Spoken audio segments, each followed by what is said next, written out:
Dulu, kalau kita mau baca berita, harus beli koran. Kalau mau dengerin musik, harus nyalain radio. Dan kalau mau nonton film, cuman bisa di televisi aja. Tapi sekarang kita bisa menikmati berbagai macam media tersebut hanya dari satu media aja, yaitu smartphone. Di device sekecil itu, kita bisa baca berita lewat media sosial. Terus kita bisa nonton film di aplikasi kayak Netflix, Disney Plus, dan platform lainnya. Terus kita juga bisa dengerin musik lewat Spotify, dan masih banyak lagi. Nah, tanpa kalian sadari, yang kalian lakukan itu adalah bentuk dari konvergensi media. Nah, kalau kita merujuk ke bukunya Henry Jenkins yang Convergence Culture Where Old and New Media Collide, dia itu mendefinisikan media konvergensi sebagai the flow of content across multiple platforms, the cooperation between media industries, and the migratory behavior of media audiences who would almost go anywhere in search of the kinds of entertainment experiences they wanted.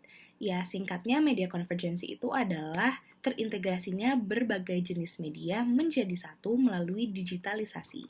Nah, kalau kita ngomongin konvergensi, kita nggak bisa melupakan divergensi. Meskipun terkesan berlawanan, tapi sebetulnya mereka itu kayak dua sisi dari uang koin. Kalau menurut Henry Jenkins juga di bukunya Convergence Culture Where Old and New Media Collide, konvergensi itu kan menggabungkan media, sedangkan kalau divergensi itu memecahnya menjadi berbagai format media yang berdiri sendiri. Nah, kalau kita ngomongin konvergensi, kita nggak bisa melupakan. Dengan kata lain, divergensi itu adalah penyajian informasi melalui berbagai jenis media. Misalnya kayak Kompas. Dia itu punya website, punya aplikasi, dan punya media sosial yang mereka gunakan untuk mempublikasikan berita-berita mereka. Hal ini yang menyebabkan munculnya banyak platform media dan perangkat komunikasi yang berbeda-beda, yang mana masing-masing punya target audiensnya yang spesifik. Salah satu bidang yang dipengaruhi oleh media konvergensi ini adalah jurnalisme. Kalau kita merujuk ke bukunya John Pavlik dan Sean McIntosh, Converging Media, A New Introduction to Mass Communication, kita bisa menyimpulkan konvergensi jurnalisme ini sebagai combining all the platforms of the media industry, print, television, social media platforms, and radio to tell a story. Definisi ini menekankan pada aspek jurnalistik dan bagaimana konvergensi media itu mengubah cara jurnalis bekerja. Sejarah konvergensi dalam media jurnalistik. Selanjutnya, kita akan membahas mengenai sejarah konvergensi yang terjadi pada media jurnalistik nih teman-teman. Ada 3 perkembangan sejarah media jurnalistik, dimulai dari media cetak hingga multimedia yang menjelajahi platform-platform digital masa kini. Yang pertama, sejarah yang akan dibahas adalah mengenai teknologi di dalam jurnalisme. Dimulai pada tahun 1880 hingga 1900, adanya kemajuan dalam media publikasi jurnalistik dibuktikan dalam adanya mesin cetak cepat yang membantu penulisan berita dapat ditulis secara efisien dan juga cepat, serta munculnya foto-foto di surat kabar. Pada tahun 1893, untuk pertama kalinya surat kabar dan beberapa bagian di koran edisi minggu di Amerika Serikat mulai menggunakan tinta berwarna pada bagian komiknya. Pada tahun 1859, mulai digunakannya teknologi merekam ke dalam pita walaupun belum banyak digunakan pada kalangan jurnalis pada saat itu. Selanjutnya di tahun 1920-an, munculnya radio, siaran, surat kabar, dan majalah sebagai media konvergensi untuk menyampaikan berita pada masa itu. Namun dengan adanya pemberitaan tersebut tidak membuat peran dari media cetak berkurang, karena pada dasarnya siaran radio yang disampaikan hanya menyampaikan berita secara sekilas saja. Selanjutnya, pada tahun 1950, mulai munculnya televisi yang mampu mengalihkan perhatian masyarakat pada masa itu. Lalu pada tahun 1970 sampai tahun 1990 terjadi perubahan dalam cara dan proses produksi berita yang dilakukan karena adanya penggunaan komputer di industri media massa. Dan hal tersebutlah yang juga menjadi bukti majunya kecanggihan teknologi. Pada saat itu, komputer sudah dilengkapi dengan modem dan juga wireless yang gunanya untuk mengakses pengiriman berkas berupa teks, foto, video melalui internet. Dan juga hal tersebut dapat memudahkan wartawan dalam meliputi berita yang disampaikan. Nah, di tahun 2000 hingga saat ini muncul banyaknya situs-situs pribadi secara online yang kita sebut dengan website atau blog, di mana blog juga menjadi salah satu bentuk jurnalisme yang bisa dijadikan sumber untuk data. Yang kedua adalah sejarah munculnya media baru. Seperti yang sudah aku jelaskan sebelumnya, di tahun 1900-an mulailah munculnya internet atau teknologi yang mengubah segala bentuk pengaksesan yang dilakukan oleh masyarakat pada saat itu. Nah, hal tersebut juga berdampak nih pada perkembangan dalam media teknologi informasi dan juga komunikasi, di mana terjadinya konvergensi teknologi yang melahirkan berbagai jenis media baru di dalamnya. Di mana pada awalnya itu munculnya telepon seluler atau HP yang dimana hanya menjadi alat komunikasi pengganti telepon rumah saja, namun sekarang memiliki keunggulan dari segi mobilitas yang mudah untuk dibawa kemana-mana, namun HP juga memberikan keuntungan dalam menerima pesan dan juga memuat berita yang disampaikan secara online dan juga mampu menerima siaran televisi dengan mudah. Nah, serta ada peran laptop dan komputer yang juga memberikan kemudahan nih dalam pembuatan berita dan juga membantu dalam membuat blog, website, atau semacamnya. Yang ketiga atau yang terakhir yaitu munculnya jenis jurnalisme baru. Apa sih jurnalisme baru itu? Jurnalisme baru atau new journalism adalah teknik liputan dan penulisan yang kemudian menjadi genre, aliran, atau gaya yang digunakan dalam dunia kewartawanan.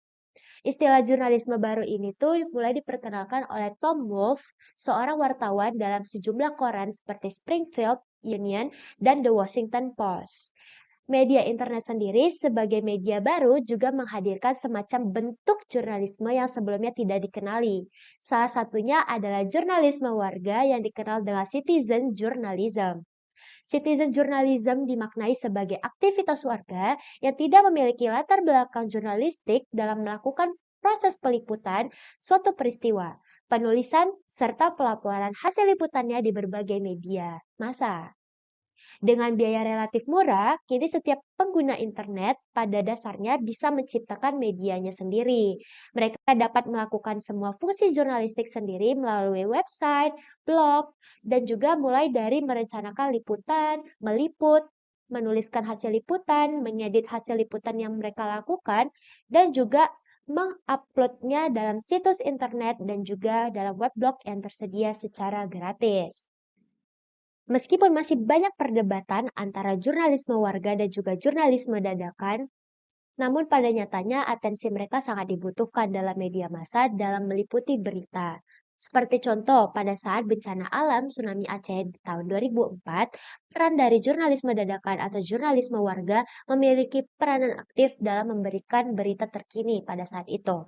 Dan hal tersebutlah menjadi tantangan kepada jurnalisme profesional atau jurnalisme mapan dalam menyampaikan berita. Karena nyatanya jurnalisme warga dalam meliput berita mampu menarik khalayak untuk memasukkannya ke dalam media konvensional seperti surat kabar, majalah, radio, serta televisi.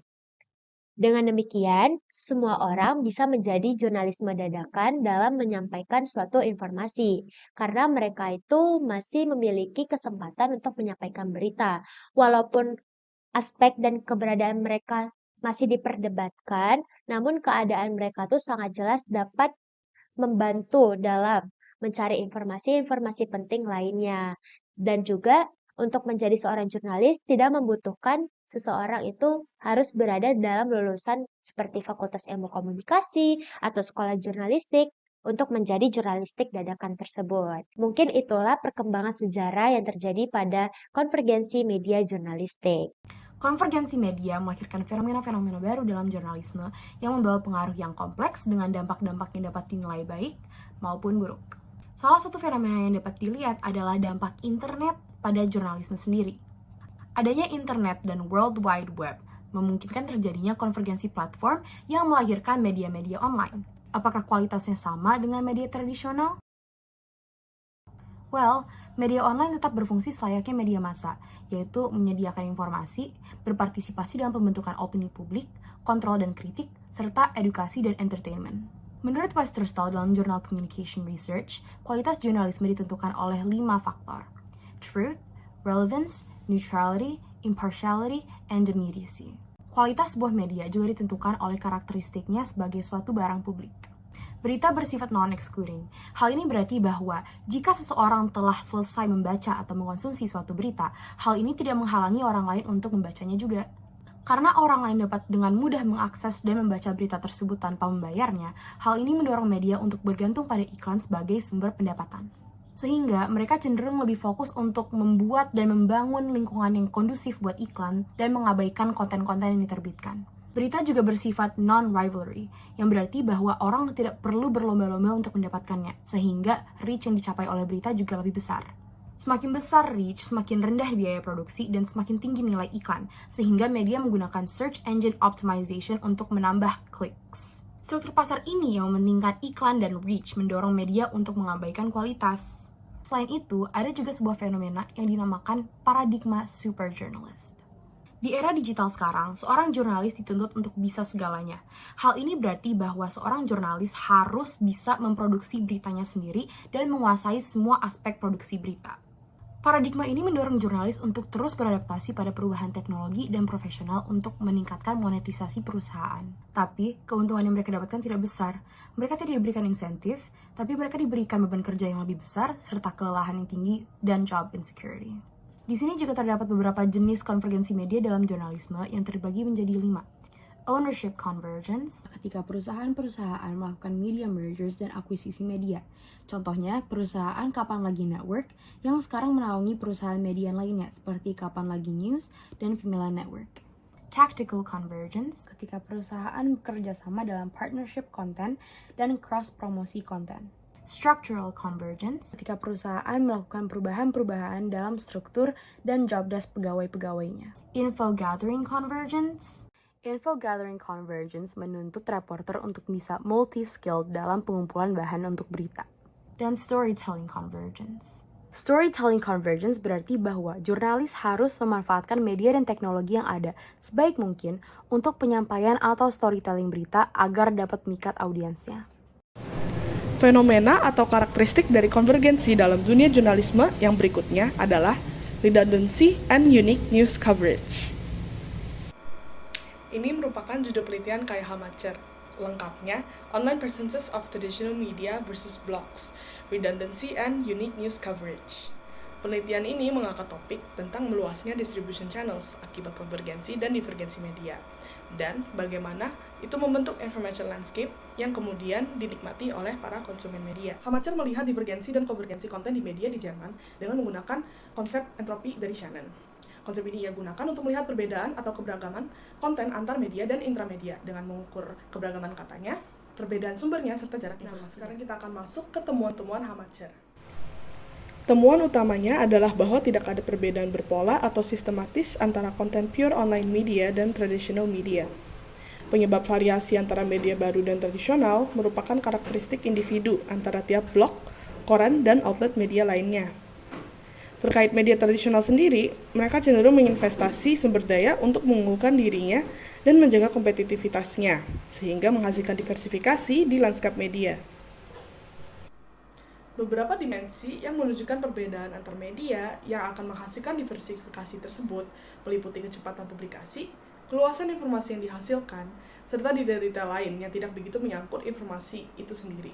Misalnya cara penyajian foto, apakah itu black and white atau berwarna. Kesimpulannya, online media enggak melanggar atau mencuri property rights dari traditional media, karena nyatanya ada perbedaan antara keduanya yang bersifat organik, yakni dalam kontennya. Online media berkontribusi terhadap keberagaman atau keunikan konten di lanskap media.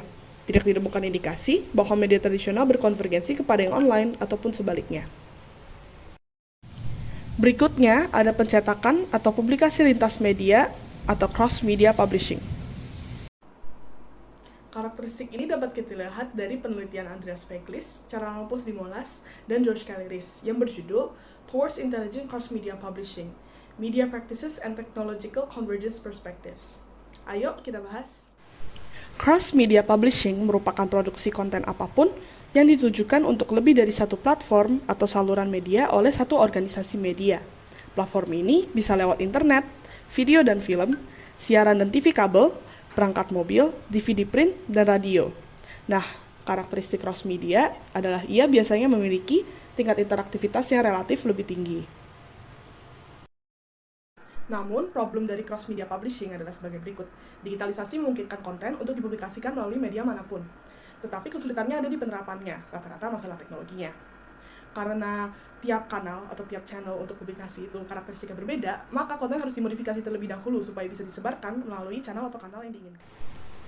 Selanjutnya, penelitian ini membahas suatu model, yakni Intelligent Cross Media Publishing Model. Ini bertujuan untuk mengurangi processing time dan adaptasi yang diperlukan dari modifikasi konten, dengan tetap mempertahankan konten yang bisa diterima, serta kualitas publishing yang sesuai dengan user terminal dan jaringan. Konvergensi dari ICT mengaburkan batasan antara organisasi media yang berbeda, sehingga mereka bisa menggunakan banyak saluran untuk mendiseminasikan berita yang mereka produksi. Karena itu, organisasi media yang besar sekarang cenderung punya beberapa publishing channel, misalnya lewat penyiaran di televisi, radio, dan situs atau laman perusahaan. Terakhir, kami akan membahas contoh kasus. Untuk contoh kasus, kami mengambil dari website Kompas. Berita terbaru dari Kompas mengungkapkan masalah serius terkait penggunaan antibiotik oleh para dokter di Indonesia. Kompas menyajikan temuan bahwa sejumlah dokter telah menyalahgunakan antibiotik dengan pemberian resep yang tidak tepat atau tidak perlu kepada pasien mereka. Penyalahgunaan ini tidak hanya menimbulkan resiko resistensi antibiotik yang membahayakan pasien, tetapi juga menimbulkan tantangan serius dalam pengobatan infeksi bakteri di masa depan. Kompas memberikan sorotan yang mendalam terhadap isu ini, menggali penyebab, dampak, dan solusi yang mungkin sebagai upaya mengatasi masalah ini dalam sektor kesehatan. Kompas menggunakan pendekatan konvergensi sekaligus divergensi media dengan melaporkan berita tersebut tidak hanya melalui surat kabar, tetapi juga melalui platform digital mereka dan akun resmi Twitter atau X. Sejak Rabu minggu lalu, Kompas mempublikasikan beberapa artikel pengantar mengenai isu tersebut di platform digital mereka. Kemudian, pada hari Senin tanggal 25 Maret dan Selasa tanggal 26 Maret, Kompas melanjutkan dengan mempublikasikan 10 artikel utama dan mengumumkannya di X. Kompas juga berdiskusi langsung dengan seorang dokter spesialis anak mengenai dampak peresepan antibiotik serampangan menggunakan fitur X-Spaces. Melalui berbagai saluran tersebut, Kompas berhasil memperluas jangkauan informasi dan memfasilitasi partisipasi aktif dari masyarakat dalam mendiskusikan isu ini. Hal ini menunjukkan bahwa Kompas telah berhasil mengintegrasikan strategi publikasi yang efektif, mencakup berbagai platform untuk mencapai audiens yang lebih luas, dan memengaruhi opini publik secara menyeluruh. Diskusi yang diadakan melalui X-Spaces menghadirkan partisipasi aktif dari 742 orang. Hal ini menunjukkan bahwa platform media sosial seperti Twitter atau X menjadi wadah yang efektif untuk melibatkan masyarakat dalam percakapan terkait isu kesehatan yang penting. Melalui fitur ini, Kompas mampu memperluas jangkauan informasi dan mengajak lebih banyak orang untuk ikut serta dalam diskusi, sehingga meningkatkan kesadaran akan masalah yang dibahas. Selain itu, melalui informasi yang kami dapatkan dari pembaca berita, liputan investigasi Kompas ini juga tersebar melalui WhatsApp Group atau WAG dengan anggota praktisi di bidang kesehatan yang terkait dengan isu tersebut. Dengan demikian, konvergensi media tidak hanya terjadi di platform-platform digital dan sosial, tapi juga melalui aplikasi pesan seperti WhatsApp. WAG ini memainkan peran penting dalam menyebarkan informasi secara cepat dan luas di antara komunitas yang memiliki kepentingan serupa.